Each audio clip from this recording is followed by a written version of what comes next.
नमस्कार दोस्तों, आपका यूट्यूब चैनल में स्वागत है। एसएससी CHSL 2015 का tier 1, tier 2 and typing test exam हो चुका है और सबका रिज़ल्ट भी आ चुका है।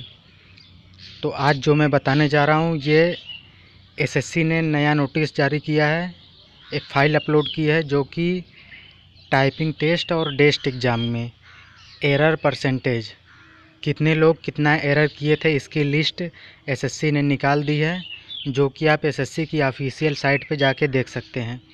ये जो आपके सामने खुला है, ये एसएससी की ऑफिशियल साइट खुली है। यहाँ पे आप ओपन करेंगे, फिर उसके बाद देखेंगे ये सेकेंड नंबर पे जो न्यू है, combined higher secondary level 10+2 examination 2015 mistakes of the candidate. ये मिस्टेक्स आप आ चुकी है।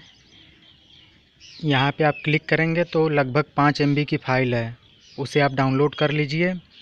फिर उसके बाद अपना रोल नंबर और नाम आप उसमें देख सकते हैं कि मैंने कितना मिस्टेक्स किया था और कितनी गलती थी, जिसके कारण मैं सेलेक्ट हुआ या सेलेक्ट नहीं हुआ। तो दोस्तों, यही जानकारी देनी थी। अगर ये वीडियो आपको पसंद आया हो तो इसे लाइक करें, शेयर करें। अगर आपने मेरे चैनल को सब्सक्राइब नहीं किया है तो इसे सब्सक्राइब ज़रूर करें। Thank you.